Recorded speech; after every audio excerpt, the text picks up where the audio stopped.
네, 반갑습니다. 점심은 맛있게 드셨나요? 네, 오늘 우리 새가족 공부 2강을 맡게 된 신찬송 목사입니다. 만나서 반갑습니다. 네, 저는 예담교회에서 교육국 유튜브를 섬기고 있고요. 그다음에 목장, 사목장을 섬기고 있습니다. 오늘 이렇게 함께 우리 또 성경 공부를 하게 되어서 정말 반갑고 감사합니다. 성경 공부 들어가기 전에 아직 출석 체크를 안 하신 분이 있어서 출석 체크를 잠시 하겠습니다. 그냥 저희가 직분을 다 잘 모르니까 성도님으로 제가 통일해서 출석 체크를 하겠습니다. 최금숙 선도님, 네. 이양순 선도님, 네. 최영란 성도님, 네. 최선희 성도님, 네, 체크하셨고요. 조연탁 성도님 안 하셨고요. 그다음에 허수연 성도님, 박정욱 성도님, 그다음에 김은실 성도님 체크하셨고, 이경미 성도님, 네, 정동석 성도님, 네, 그다음에 정유빈 성도님, 네, 반갑습니다. 네, 네, 제가 기도하고 시작하겠습니다. 참 좋으시고 사랑이 많으신 하나님, 주님께서 저희를 특별히 선택하셔서 주님의 자녀 삼아 주시고, 그 가운데서도 이 예담교회라는 귀한 주님의 방주 안에 저희들을 좋은 만남으로 허락하여 주심을 감사합니다. 하나님, 이렇게 또 우리 성도님들 함께 또 새가족 공부를 합니다. 하나님, 이 시간이 형식적으로 하는 그 시간이 아니라 하나님께서 더욱 함께하여 주셔서 더욱더 주님의 은혜가 가득 채워지고, 저희들이 저희의 신앙을 다시 돌아보며 또 주님이 채워주신 그 은혜로 저희들이 또 믿음을 다짐하는 그런 귀한 시간이 될 수 있도록 함께하여 주시옵소서. 이 시간 끝나는 시간까지 성령 하나님께서 함께하여 주실 걸 믿사오며 예수님의 이름으로 기도드렸습니다. 아멘. 네, 저희는 오늘 저희와 함께 나눌 강의는 2강입니다. 우리 2강은 제목을 피셨나요? 네. 2강 제목은 당신을 위해 준비했습니다 입니다. 그래서 이 2강의 포인트는 우리를 향한 하나님의 사랑에 대한 내용입니다. 근데 그 가운데서도 두 가지로 나누어서 저희가 중심적으로 볼 거는, 첫째는 예수님이 우리를 위해 왜 죽으셔야만 했는가, 그리고 두 번째는 우리를 구원하실 수 있는 유일한 존재는 오직 예수 그리스도 한 분이라는 것, 즉 하나님 한 분이라는 걸 우리가 전적으로 믿고 의지해야 된다는 이 두 가지를 포커스를 가지고 저희가 오늘 나눠보도록 하겠습니다. 그러면서 제일 첫 장에 우리 보시면 그림을 우리가 딱 보고 있는데요. 이 그림을 지금 딱 보시면서 각자 어떤 생각이 드시고 또 어떤 느낌을 받으셨을까요? 네, 저는 이 그림을 보면서 저의 또 신앙을 다시 한번 돌아보는 그런 시간들이 되었습니다. 여기에 보니까 이 말풍선에 이렇게 거충스럽기만 하고 라고 써져 있습니다. 근데 우리 이 십자가가 처음 주님을 만났을 때, 우리가 그 뜨거웠을 때 이 십자가는 정말 우리에게 가장 귀하고 소중한 십자가였을 것입니다. 그러나 세월이 흐르고 우리 신앙생활이 점점점 길어지면서 우리의 마음이, 그 열정이 식어가면서 이 십자가가 이 말풍선에서 말하고 있는 것처럼 때로는 우리에게 거추장스럽기도 하고요, 어떨 때는 상징적인 의미로 다가올 때도 있었을 것 같습니다. 그리고 부담스럽게 느껴질 때도 있었을 것 같습니다. 그렇다면 왜 거추장스럽고 부담스러운 십자가가 되었을까요? 십자가를 진다는 것은 곧 나를 부인하고 우리 주님을 나의 주인으로 모시는 것입니다. 성경 말씀에 예수님께서 제자들에게 자신이 곧 죽을 것을 이야기하셨을 때 베드로가 절대 그런 일은 일어나서 안 된다고 부인하고, 그렇게 말하는 베드로에게 예수님께서 베드로와 제자들에게 하신 말씀이 있습니다. 제가 나눠드린 그 종이에 보시면 마태복음 16장 24절 말씀이 있는데, 우리 그 말씀을 함께 읽어보도록 하겠습니다. 시작. 누구든지 나를 따라오려거든 자기를 부인하고 자기 십자가를 지고 나를 따를 것이니라. 예, 이렇게 성경에는 우리가 십자가를 우리에게 받게 되는 것은 곧 나를 부인하고 예수 그리스도가 나의 주인이 되는 것.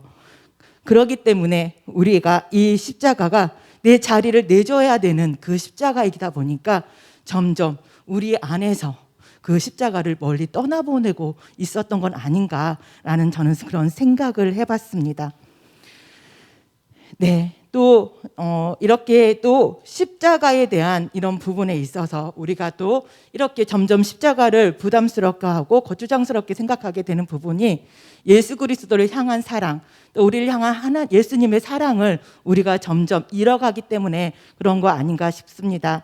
또 그 크신 사랑을 제대로 못 느꼈을 때도, 우리가 제대로 닿지 않았을 때도 그런 이렇게 십자가에 대한 우리가 점점 식어가는 그런 상황으로 바뀌지 않나 싶습니다. 그런데 우리가 이 십자가의 중요함, 또 이 십자가를 통해서 하나님께서 우리에게 부어주신 그 사랑들, 이 사랑들을 우리가 제대로 다시 회복하고 또 제대로 느끼기 위해서는 우리가 해야 될 것은 바로 성경으로 돌아가는 것입니다. 하나님의 말씀을 통해서, 하나님의 말씀 속에서 우리가 처음에 뜨거웠던 그 열정으로 십자가를 사랑했던 것, 신앙생활을 시작했던 것처럼 우리가 또 말씀 속으로 다시 들어가서 하나님의 사랑을 다시 확인하고 다시 마음에 새기며 다짐하면서 저희들이 또 믿음을 회복하는 것이 중요하다고 생각합니다. 여기 계신 분들은 저희가 새가족 공부를 하고 있지만 믿음 생활을 그래도 계속 해오시고 오랫동안 하신 분들이기 때문에 새가족 공부하면은 그걸 굳이 꼭 해야 되나? 이런 생각이 들 수도 있고 또 형식적으로 갈 수도 있는 부모도 있는데, 제가 일하는 곳에 한 70세 어르신이 계시는데 김포에 오신 지 얼마 안 돼서 교회를 정하셨대요. 근데 사모님은 그 교회를 현장 예배를 나가시는데 본인은 안 나가신대요. 그 이유가 새가족 공부를 하기가 싫어서 안 나가신다고 하시더라고요. 그래서 영상 예배를 보고 있어서 편하다고 그런 말씀을 하신 걸 들었는데 좀 마음이 좀 많이 아팠어요. 그래서 오늘 이 강의를 통해서 제가 새신자분들에게 어떤 강의를 하는 게 아니라 우리 같은 믿음의 사람들로서 우리가 다시 한번 우리의 믿음을 점검해보고 또 이 강의를 통해서 우리가 다시 혹시라도 믿음이 실족한 부분이 있다면 다시 회복하고 다짐하는 시간이 되었으면 좋겠습니다. 또 지금 사순절이기 때문에 우리가 그런 귀한 시간을 가졌으면 좋겠고요. 마지막으로 이 장을 넘어가면서 여기 고린도전서 1장 18절 말씀을 우리가 같이 한번 읽으면서 본격적으로 들어가 보도록 하겠습니다. 시작. 십자가의 도가 멸망하는 자에게는 미련한 것이요 구원을 받은 우리에게는 하나님의 능력이다. 오늘 이 말씀을 통해서 십자가가 여러분의 능력이 되기를 소망합니다. 자, 우리 본격적으로 넘어가 보면 아까 제가 말했던 것처럼 십자가가 부담스럽고 거추장스러운 것이 하나님을 향한 사랑이 또 느껴지지 않거나 식었을 때 우리가 그런 반응이 나타나고 그런 결과가 나오는데, 그거를 우리가 다시 회복하기 위해서는 말씀으로 들어가서 더 확인해야 된다고 했잖아요. 근데 이게 보면 여기서 성경을 알면 준비된 하나님의 선물이 보입니다 라고 써져 있습니다. 그러면서 하나님은 아주 오랫동안 당신을 위한 선물을 준비하셨습니다 라고 말하고 있습니다. 그래서 우리가 성경 이야기를 다 잘 알고 있으시겠지만 한번 같이 한 번씩 읽어보면서 우리 쭉 구약 성경을 한번 크게 그림을 한번 그려보도록 하겠습니다.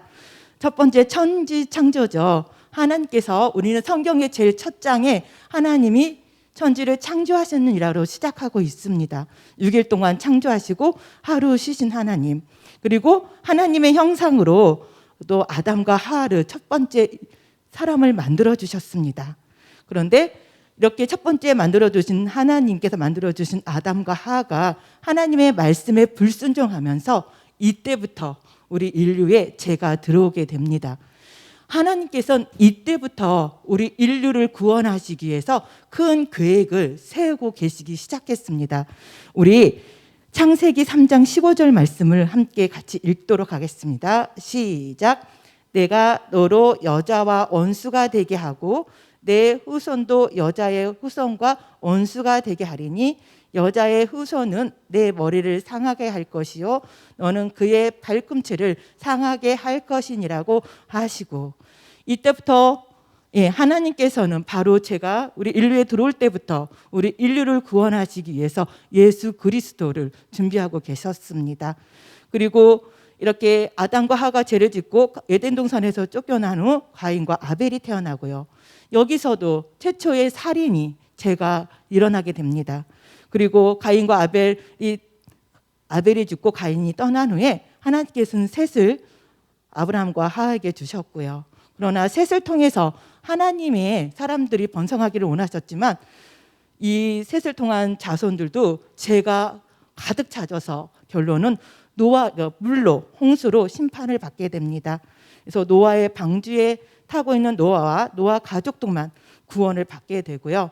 그 노아와 노아 가족들이 살아남아서 예수님께서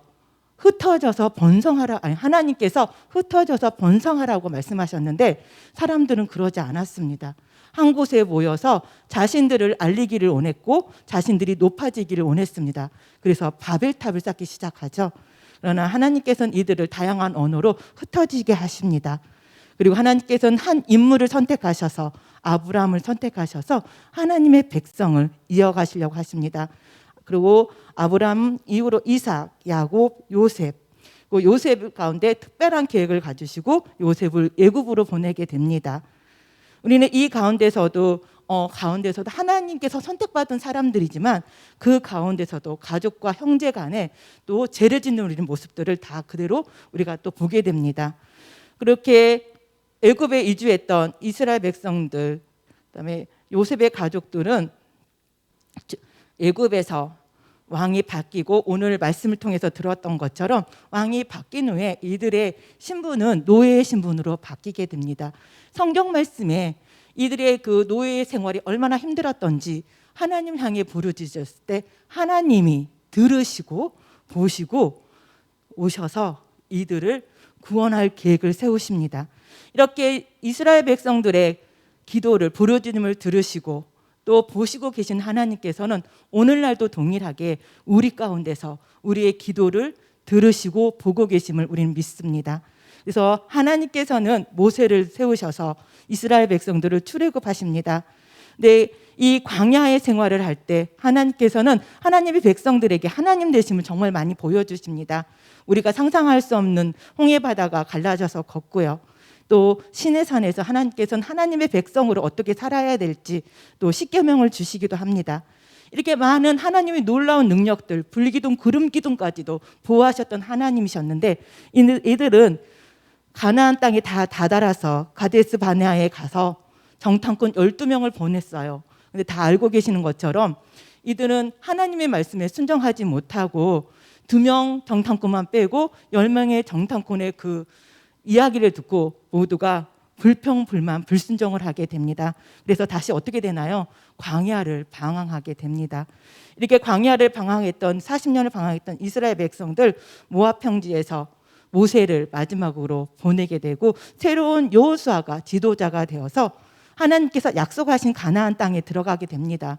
그러나 우리도 여기서 또 계속 성경 말씀에 하나님의 백성임에도 불구하고 계속 하나님의 말씀에서 반역하고 또 반대로 하는 불순종하는 모습을 보게 됩니다. 하나님께서 그 가나안 땅에 있는 모든 족속들을 내쫓으라고 했음에도 불구하고 이스라엘 백성들은 그렇게 하지 않습니다.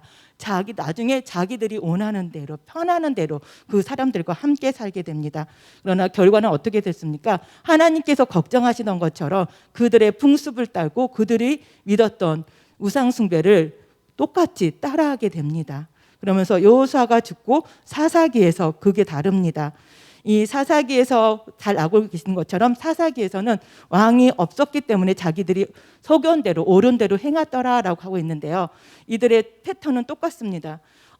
하나님과 멀어지게 되면 하나님께서는 그들을 끝까지 버리시지 않고 다시 돌아오게 하기 위해서 이웃나라를 이용하셔서 치시고 그게 힘들어지며 다시 하나님께 부르짖고 그 부르짖음을 들으신 하나님께서 그들에게 사사를 보내셔서 구원하시고 이 패턴이 계속 반복됩니다. 그러나 이게 사사에서만 반복되는 게 아니라 성경 말씀에서 전체적으로 구약에서 반복되고 있는 것 같습니다. 예, 그래서 이 사사의 이런 부분에서 이들이 자기들이 왕이었기 때문에 이렇게 이제 공격을 받는다고 주장했던 이스라엘 백성들, 사무엘을 통해서 하나님께서 이 사사의 방황을 끝맺히시려고 합니다. 그런데 사무엘도 정말 리더로서 또 제사장으로서는 그 역할을 잘 감당했을지 모르겠지만 자녀에 대한 믿음을 물려주는 부분에서는 실패했던 것 같습니다. 그래서 사람들은 왕을 세워달라고 하고요. 그래서 첫 번째 세워진 왕이 사울, 그 다음에 다윗, 솔로몬. 그러나 우리도 잘 알고 있듯이 이 세 명의 왕도 처음에는 하나님께서 선택하신 왕들이었지만 이들도 하나님 앞에 끝까지 온전하지 못했던 점들을 우리가 발견할 수 있습니다. 그래서 솔로몬 이후로 북이스라엘과 남유다로 나눠지게 됩니다. 그러나 북이스라엘에서는 한 번도 아수르에 멸망하기 전까지 하나님께서 기뻐하시는 왕들이 나오지를 못했습니다. 그래서 BC 721년에 아수르에게 멸망하게 되고요. 그나마 남유다는 그래도 종종 하나님께서 기뻐하시는, 하나님을 경외하는 왕들이 나왔었습니다. 그래서 좀 더 늦게 BC 587년 바벨론에게 멸망합니다. 그래서 포로 시대가 시작되고요. 포로 시간 70년이 지나고 하나님께서 말씀하신 대로 다시 귀환하고요. 그러나 그 가운데서도 이들의 우리 죄성은 그대로 남아있기 때문에 하나님 앞에 계속 범죄하던 이들을 하나님께서는 다시 침묵하게 됩니다. 그래서 말라기 이후로 예수님이 태어나시기까지 우리가 침묵기라고 하잖아요. 그래서 하나님께서 침묵하시고 그다음에 복음서에서 예수 그리스도의 탄생으로 시작돼서 구원이 시작됩니다. 이게 성경 말씀의 전체적인 흐름입니다. 그래서 근데 구약을 보면 결론적으로 말하자면은 한마디로 구약의 역사는 하나님을 향한 반역과 죄악의 역사라고 말할 수가 있습니다.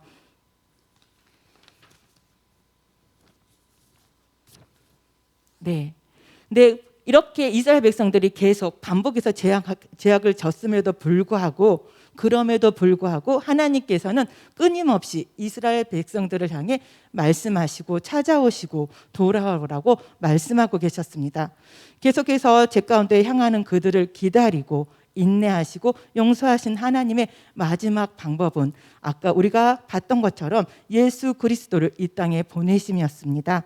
우리가 잘 알고 있는 내용인데요. 그러면은 우리 31장 정리해 봅시다를 우리가 함께 같이 읽어보도록 하겠습니다. 시작. 하나님은 아담이 범죄로 죽게 된 후부터 예수 그리스도서 인간에게 생명을 주시도록 오랜 세월을 준비하셨습니다. 하나님은 이스라엘을 선택하시고 그들을 통해 예수님이 탄생하시기까지 엄청난 인내와 아픔의 시간을 견디셨습니다. 하나님의 백성인 이스라엘은 끝까지 하나님을 배반하였으나 하나님은 구원을 향한 열망으로 그들을 인내하고 사랑하시며 결국 자신의 아들을 탄생시키고 구원의 역사를 이루셨습니다.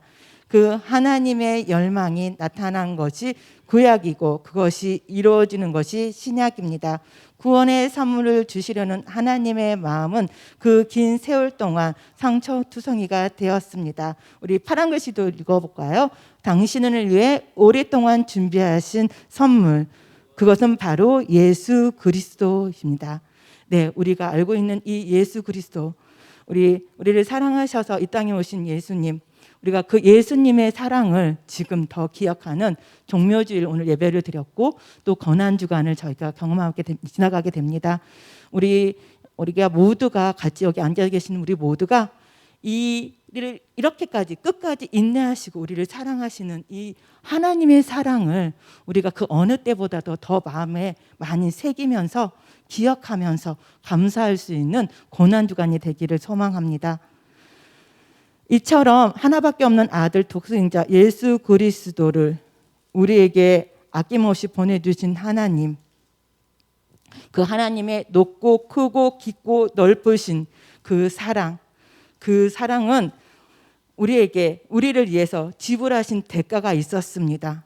옆에 보시면 그럼 하나님께서 지불하신 대가는 무엇일까요? 라고 제가 질문하고 있습니다. 그러면서 여기에서 영화의 한 영화를 만화로 그려놓은 것 같아요. 그려놨어요. 그려놓은 것 같은 게 아니라요. 근데 혹시 여기 이 영화의 제목이 존 퀼이라는 영화래요. 혹시 보신 적이 있으신가요? 저도 이거를 준비하기 위해서 이 영화를 다는 다 못 보고요. 요약해 놓은 영화를 봤습니다. 근데 이제 이 영화를 잠깐 줄거리를 설명해 드리면 이게 이제 아버지의 사랑, 부성애가 이렇게 강하게 이제 들어가 있는 영화인데요. 이게 미국 한 마을에, 시골 마을에 단란한 가족이 있었어요. 근데 아빠와 또 엄마와 아들, 10살짜리 아들이 있었는데 넉넉한 가정은 아니었지만 열심히 살면서 행복하게 살아가고 있는 가정이었습니다. 근데 이 10살짜리 아들이 야구를 했었어요. 야구를 했었는데 경기가 있은 날 부모님들이 그 경기를 보러 갑니다. 근데 아들이 그 경기에서 뛰다가 갑자기 쓰러지게 돼요. 그래서 부모님들이 이 쓰러진 아들을 데리고 병원에 가게 되는데, 응급실에 가게 되는데, 그 응급실에 가서 병원에서 아이의 그 병명이 심장병으로 이제 밝혀지게 됩니다. 근데 그전에는 전혀 아프지 않았던 아들이 갑자기 그렇게 쓰러져서 갑자기 심장이 이식을 해야지만이 살아날 수 있다는 거, 또 시간이 얼마 남지 않았다는 그런 통보를 받게 됩니다. 그래서 이 심장을 이식하기 위해서는 먼저 이 심장 그 명단에 올려놔야 된대요. 대기 명단에. 근데 대기 명단에 올려놔도 계약금이라는 걸 걸어야 된다고 합니다. 근데 여기서 이 심장 수술에 들어간 돈이 25만 불이래요. 저는 이제 이렇게 잘 숫자를 계산을 못해서 옆에서 해놓은 거가 2019년 2019년도에 환율로 해가지고 2억 9천만 원이래요. 그리고 계약금을 걸어야 될 게 7만 5천 달러래요. 근데 원래 보험이 있었거든요. 근데 이 보험이 전혀 소용이 없는 거예요. 우리나라보다 미국이 의료 보험이 훨씬 안 좋은 건 알고 계시죠? 그래서 전혀 부모님들이 생각했던 것하고 달리 전혀 보험의 혜택을 받을 수가 없고, 자녀가 그 보험으로서 술수를 받을 수가 없고 대기자에 올릴 수도 없는 거예요. 그래서 최대한 알바도 하시고 여러 번으로 돈을 모아보지만 돈을 모을 수가 없어요. 거기에 그 부부가 모아놓은 통장에 돈이 1,000달러라고 표현하더라고요. 그래서 아버지가 팔 수 있는 것도, 심지어는 차까지도 차압을 당하게 되더라고요. 근데 이 아버지가 나중에 결정하게 된 게 뭐냐면 병원에 총을 들고 가서 인질극을 하게 됩니다. 근데 거기에 저도 자세한 내용은 안 봤지만 모든 사람이 도와주고 싶은 인질, 이렇게 표현이 되더라고요. 그러니까 그 병원 안에 응급실에서 이제 인질로 잡혀 있는 사람들하고 이렇게 인간관계대로 대화를 하다가 보니까 보험의 허점이라든지 이런 부분들도 다 듣게 되고요. 그 인질로 계시던 사람들도 이 아빠를 더 응원하게 된 거예요. 근데 이 아빠가 이 인질극을 벌이게 된 거는 이제 우리 아들을 살려달라고, 심장 대기 올려달라고, 심장 일숙받게 해달라고 이제 인질극을 벌인 건데, 아빠의 최종적인 목적은 그게 안 됐을 때는 본인의 심장을 아이에게, 그러니까 그 대사가 있더라고요. 내가 우리 아들을 묻는 게 아니라 우리 아들이 나를 묻게 할 거라고, 그 대사가 있더라고요.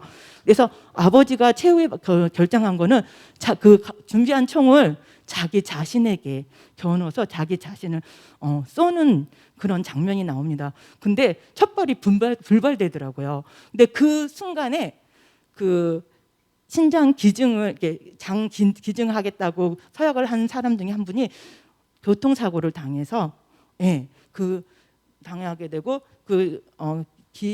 장기들을 기증하게 되는데, 그 심장이 유일하게 아들하고 딱 맞는 심장이 되었습니다.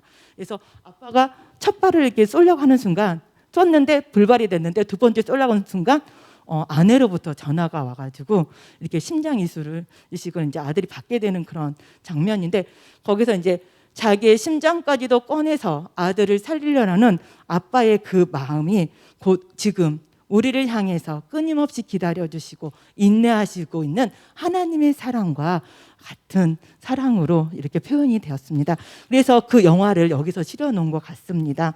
네, 이렇게 우리가 그 영화를 보면서 뒷장을 넘기시면 우리 그 뒷장의 이 부분을 같이 읽어보도록 하겠습니다. 시작. 종큐는 아들을 향한 평범한 아버지의 뜨거운 부성애를 그린 영화입니다. 종큐가 지닌 열망은 오로지 죽어가는 아들을 살리는 것뿐입니다. 이와 같이 죄로 죽을 수밖에 없는 우리를 향한 하나님의 열망은 타락한 인간을 구원한 것뿐입니다. 이게 하나님께서는 아무런 대가 없이 저에게 계속 사랑을 베풀어 주신 우리의 주인이시며 진짜 우리의 신이시며 우리의 이 삶, 우리의 세상을 주관하시는 주관자신 걸 믿습니다. 그러면서 이렇게 우리를 사랑하고 계시다는 거, 우리가 그냥 막연히 그냥 사랑하신데 그냥 들어서 하는 게 아니라 우리가 말씀을 통해서 읽고 또 우리가 마음에 새기고 알아가는 거잖아요. 그래서 우리가 함께 다시 한번 말씀으로 더 새기면서 확인했으면 좋겠습니다. 우리 요한일서 4장 9절 말씀 우리 같이 한번 읽어보도록 하겠습니다. 시작. 하나님의 사랑이 우리에게 이렇게 나타난 바 되었으니 하나님이 자기의 독생자를 세상에 보내심은 그로 말미암아 우리를 살리려 하심이라. 네, 이어서 빌립보서 2장 6절에서 8절 말씀도 읽어볼까요? 시작. 그는 근본 하나님의 본체시나 하나님과 동등됨을 취한 것으로 여기지 아니하시고 오히려 자기를 비워 종의 형체를 가지사 사람들과 같이 되셨고 사람의 모양으로 나타나사 자기를 낮추시고 죽기까지 복종하셨으니 곧 십자가에 죽으심이라. 네, 마지막으로 우리 로마서 5장 8절 말씀도 읽어보겠습니다. 시작. 우리가 아직 재현되었을 때 그리스도께서 우리를 위하여 죽으심으로 하나님께서 우리에 대한 자기의 사랑을 확증하셨느니라. 아멘. 이렇게 성경에서는 통째로 하나님께서 우리를 사랑하고 계시다고 계속 말씀하고 있습니다. 그러나 우리는 우리가 좋을 때는 그 말씀을 와닿고 우리 마음에 새기게 되는데 우리의 삶이 그렇지 않을 때는 이 하나님의 사랑을 자꾸 거부하고 의심할 때가 있는 것 같습니다. 네, 우리 이렇게 우리를 사랑하신 하나님 성경 말씀으로 읽어봤는데요. 이 영화를 통해서 여기서 정리하고 싶고 우리에게 새기고 싶어하는 말이 어떤 내용인지를 정리해 보시다를 한번 읽어보도록 하겠습니다. 시작. 이 영화가 시종일관 이야기하는 자식을 향한 아버지의 놀라운 사랑은 마치 그림자처럼 하나님 아버지의 마음을 읽게 해줍니다. 종균가 죽으려고 했던 단 하나의 이유가 무엇입니까? 바로 자신의 아들을 살리는 것이었습니다. 아들을 살리겠다는 일념으로 종균은 자신의 심장이라도 꺼내주려 했습니다. 하나님이 예수님과 우리를 바꾸신 이유는 다 하나, 바로 우리를 살리려는 일념 때문이었습니다. 일개 인간의 사랑도 이러한데 하나님의 극진하신 사랑이야 오죽하겠습니다. 성경은 하나님 아버지께서 우리를 얼마나 사랑하시는지를 이 영화가 보여주는 부정예보다 더욱 간절하게 담아내고 있습니다 라고 말하고 있습니다. 이렇게 아까 말한 것처럼 성경에서는 계속 오늘 또 목사님이 말씀하신 것처럼 이 성경에는 하나님께서 우리를 향한 사랑이 계속 기록되어 있고요. 또 세상은 우리를 구원하시겠다는 이야기가 담아져 있습니다. 근데 이 이야기 말고도 또 성경에서는 우리에게 또 어떤 유익을 주냐면 하나님의 자녀로 우리가 어떻게 살아가야 되는지를 알려주고 있고요. 또 이 성경을 통해서 우리는 우리 자신이 잘 살고 있다고 생각하지만 성경을 통해서 내가 죄인이구나 라는 것을 깨닫게 해줍니다. 또 그 죄인을 깨닫게 한 우리가 또 성경을 통해서 우리가 우리의 믿음을 또 확인하게도 됩니다. 또 이 성경 말씀은 그뿐만 아니라 우리 하나님의 자녀인 우리가 살아가는 영의 양식을 주는 성경 말씀입니다. 그래서 우리 모두가 이 하나님의 말씀을 더 가까이 함으로써 우리가 그 하나님의 사랑을 더 깨닫는 우리가 되길 바라고, 그 깨닫는 사랑을 깨닫는 걸로만 끝나는 것이 아니라 우리 모두가 그 사랑을 나타낼 수 있는 주인공들이 다 되었으면 좋겠습니다.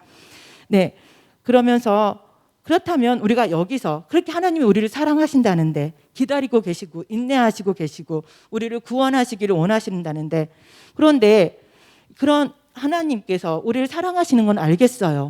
근데 왜 하나님께서, 우리를 사랑하시는 하나님께서 꼭 죽어야만 했을까?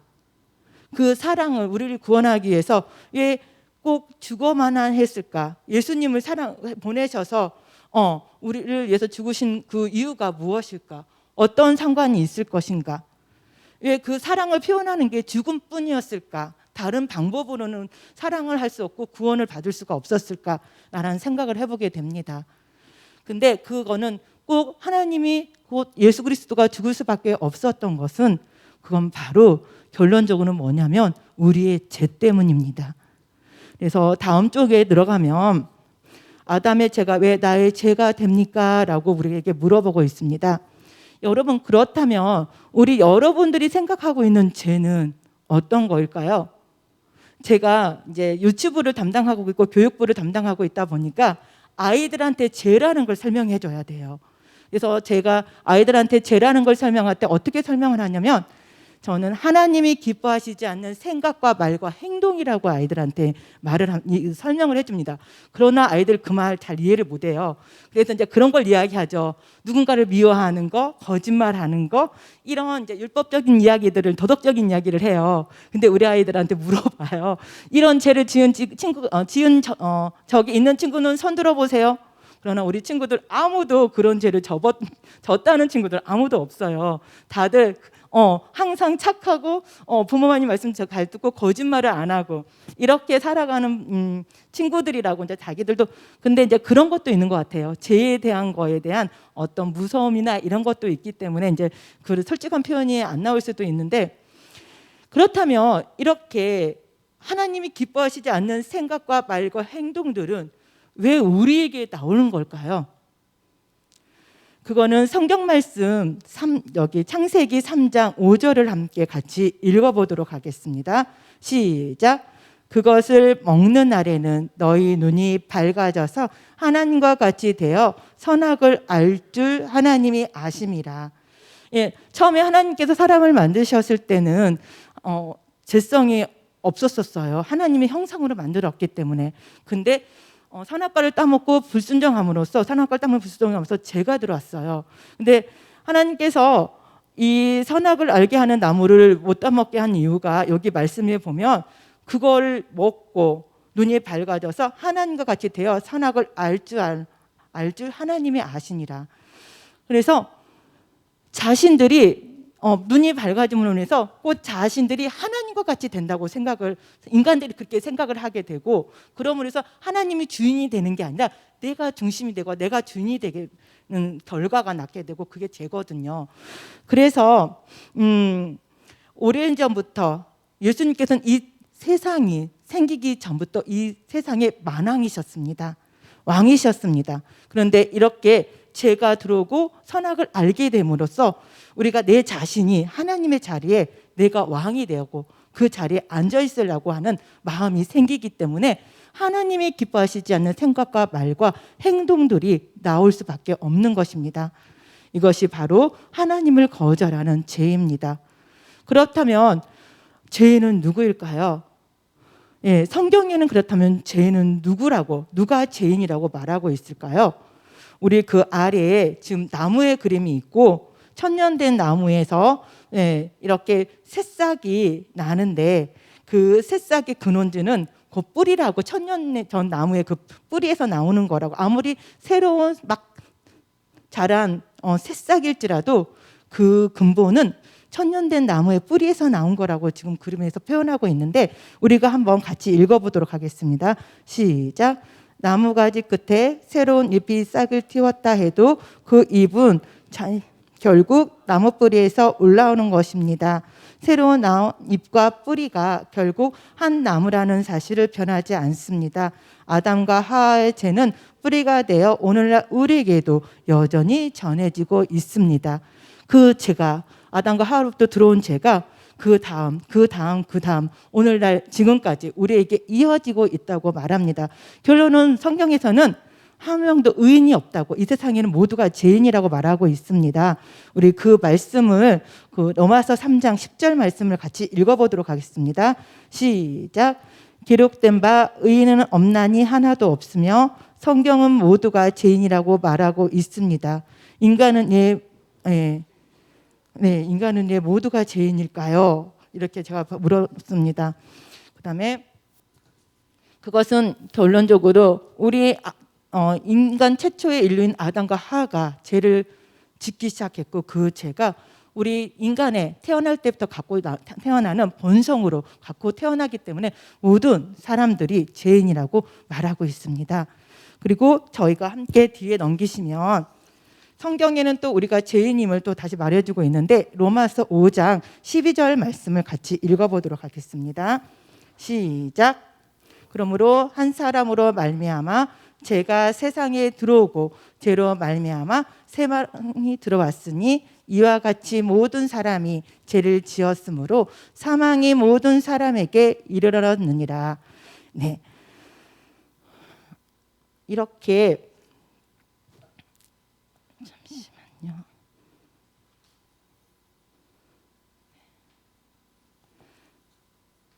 네, 이렇게 우리 그림처럼 말씀에서도 로마서 5장 12절 말씀에서도 죄가 우리가 한 사람으로 아담으로 말미암아서 이 자가 우리 인류 안에 들어왔다고 말하고 있습니다. 우리 그러면 정리해 봅시다. 37장을 같이 한번 읽어보도록 하겠습니다. 시작. 새로 태어난 생명들이 아무리 순진무구해 보여도 그들은 내면에는 인간의 약한 본성이 그대로 담겨 있습니다. 자녀를 낳아본 사람이라면 아기가 착하다고만 하지 않을 것입니다. 그들이 얼마나 이기적이고 고역하는 본성을 가졌는지 경험하기 때문입니다. 신앙생활을 아무리 오랜 사람일지라도 자신 안에 하나님을 거역한 아담과 동일한 본성이 있는 사실에 문득 놀랍니다. 우리 안에 하나님을 거절하고자 하는 욕망이 있다면 이것은 내 안에 아담이 살아있다는 증거입니다. 신학적 증명 없어도 인정할 수밖에 없는 우리의 현실이 결국 우리가 아담의 후예임을 보여줍니다. 네, 여기까지 있고요. 그런데 이렇게 성경에서 또 우리가 우리 자신이 죄인이라는 건 우리는 알고 있어요. 그렇죠? 근데 중요한 거는 우리가 이렇게 죄인인 것을 깨닫는 것으로 끝나는 것이 아니라 문제는 이 죄를 해결해야 된다는 게 가장 중요한 문제인 것 같습니다. 이 죄를 해결하기 위해서는 먼저 우리가 죄인이라는 것을 알아야 되는 거고요. 또 그 전에는 우리를 끝없이 사랑하고 계시는 그 하나님이 우리를 사랑하시고 있다는 걸 먼저 알아야 되고, 우리가 죄인이라는 걸 알아야 되고, 우리가 죄인이라는 것을 알게 되었으면 결론적으로 우리가 갖고 있는 죄를 해결해야 된다는 문제가 남게 됩니다. 그러나 오늘 아까 제가 설명했던 그 종교 영화에서 아들이 자신의 심장을 구할 수 있는 구하는 그 문제점을 해결할 수 없었던 것처럼 우리도 역시 우리의 죄를 우리 자신이, 또 어느 누군가가 우리의 죄를 대신해서 해결해 줄 수 없다는 것을 우리는 잘 알고 있습니다. 그래서 구약에서는 그 죄를 해결하기 위해서 동물에게 자신의 죄를 전가시켜서 하나님에게 동물 제사를 드렸습니다.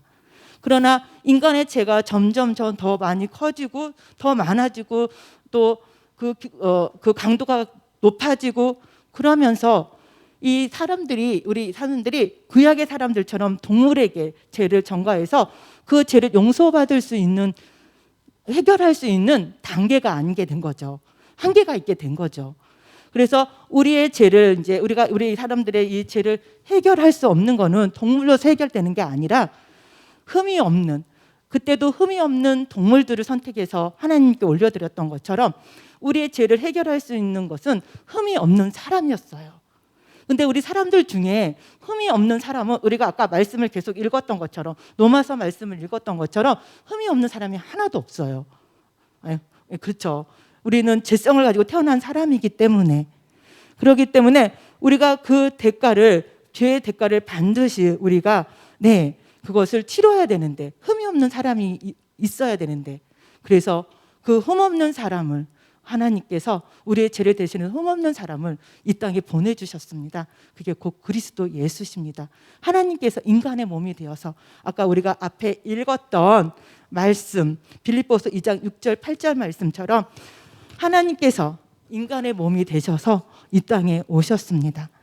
네, 그래서 우리가 아까 그 다음을 읽어보도록 하겠습니다. 십자가의 생명 시작. 십자가의 생명은 우리가 그 사실을 믿음으로써 소유하게 됩니다. 이를 믿는 자는 영원히 죽지 않을 것입니다. 우리에게 생명의 길이 열렸습니다. 네, 이렇게 십자가를 통해서 우리가 영원히 죄로 인해 죽을 수밖에 없는 우리를 예수님께서 우리가 이 땅에 오셔서 흠없은 아무 죄가 없으신 하나님의 아들이신 예수님께서 우리의 죄를 대신해서 십자가에 죽어주셨다는 것입니다.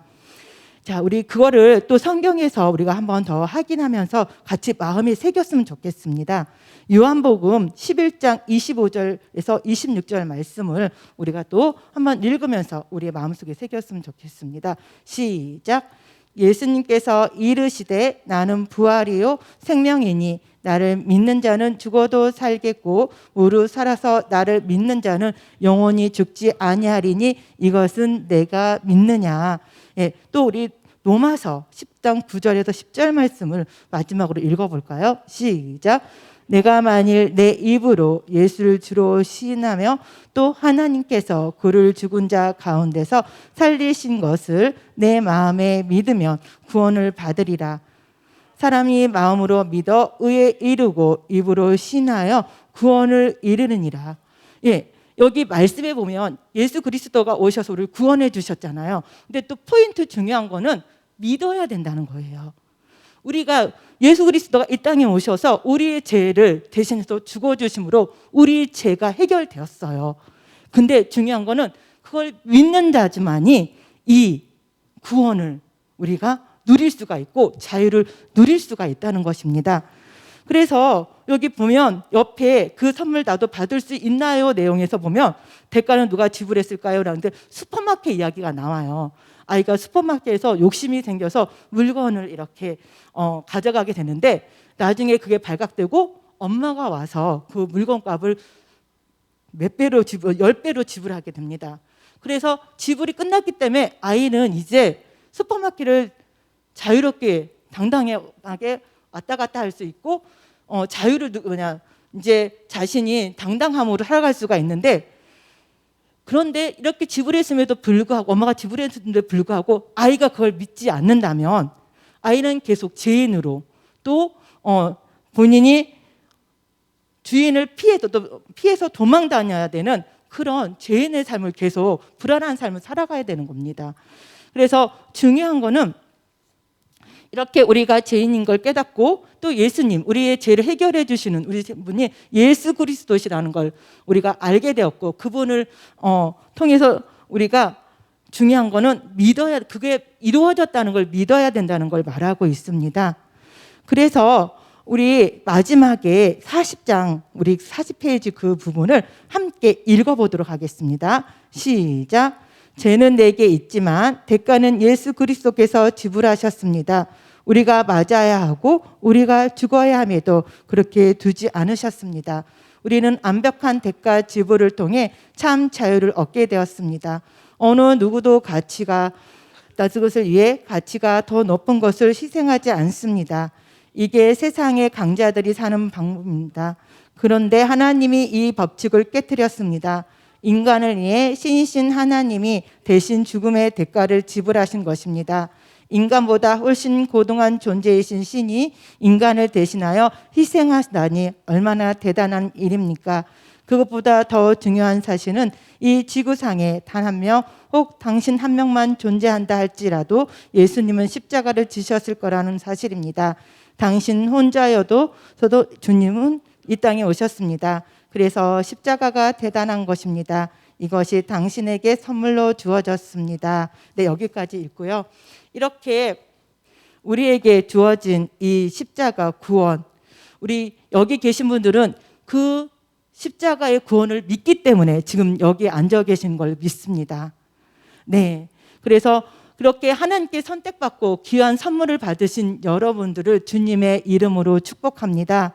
그래서 우리 마지막으로 이렇게 읽어보겠습니다. 시작. 예수님이 이미 다 해놓으신 것을 믿고 받아들이게 하면 됩니다. 이것이 구원을 얻게 하는 당신을 위해 오랫동안 준비하신 선물입니다. 그래서 여기에 앉아 계신 분들은 되게 똑똑하시고 현명하신 분들이신 겁니다. 이렇게 예수님께서 이 땅에 오셔서 말씀으로 또 우리에게 계속 구원자로 오셨음을 이렇게 계속 선포하시고 또 하셨고, 우리가 성경을 통해서 알고 믿어가고 있는데 온 세상의 사람들이 다 알고 믿는 거가 아니잖아요. 그런데 이것도 우리가 내가 선택한 거야, 복음을 들어서 내가 믿었다고 선택했어가 아니에요. 내가 선택한 것 같아요. 그러나 내가 선택한 게 아니라 우리가 잘 알고 있는 것처럼 하나님의 은혜로 우리가 하나님께 선택받은 거예요. 근데 우리는 성령님이 우리의 마음에 주셔서 거기에 우리가 반응한 겁니다.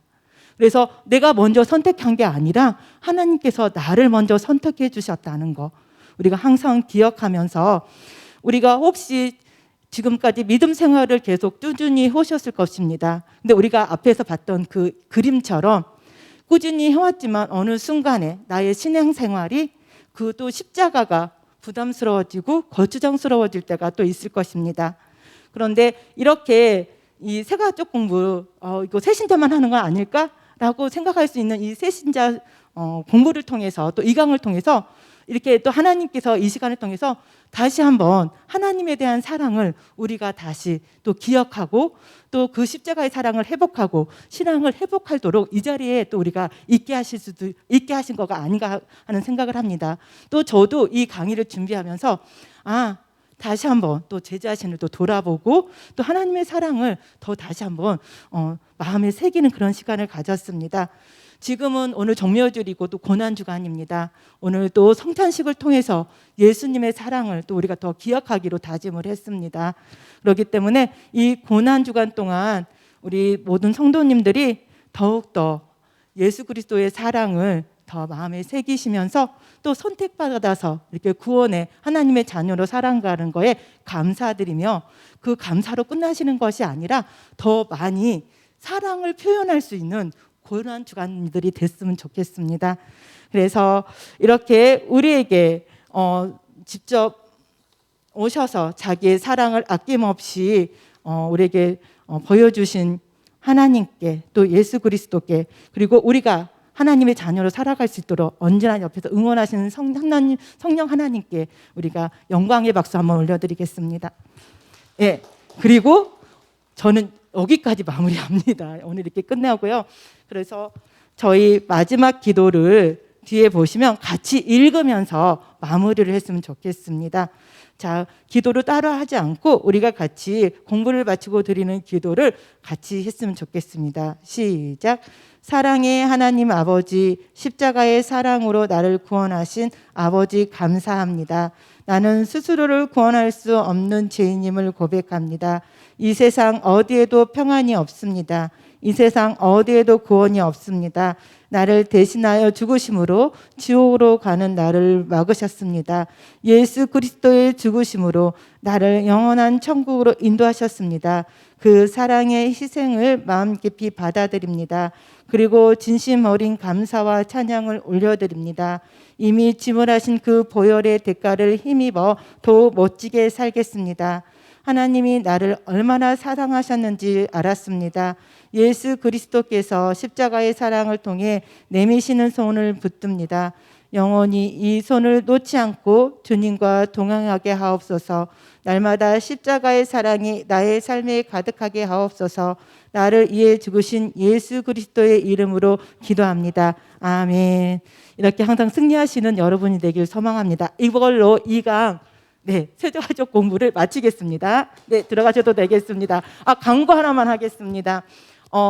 저희가 광고를 들으셨던 것처럼 5주차가 되면 저희가 예담 캠프를 해가지고 이제 진행이 되게 되는데, 저쪽에 신청자 신청 저기가 붙여 있어요. 거기다 신청을 하시는데, 이제 혹시 자녀하고 같이 오시는 분들은 자녀가 몇 명, 자녀도 같이 이제 몇 명이 같이 오게 되는지 적어주시고, 하나는 그 앞에 식사 여부를 물어봤어요. 아마 물어볼 거예요. 이제 원래는 코로나가 아니면 당연히 모두가 다 같이 식사를 하는 거가 맞는데, 식사를 교회에서 준비를 하는데 혹시라도 식사를 같이 하기가 불편하신 분이 있으시면 거기다가 식사를 안 하시는 게 여부를 이렇게 체크를 해주시면 됩니다. 그리고 또 자녀하고 함께 오시는 분들은 자녀가 몇 명이 같이 참석을 하게 되는지도 함께 적어주시면 또 자녀들을 위한 또 4시간 동안의 또 프로그램을 저희가 준비합니다. 그래서 끝까지 남아있는 3강, 4강도 잘 안주하시고 5주에 함께 뵙기를 바라겠습니다. 이상입니다. 네.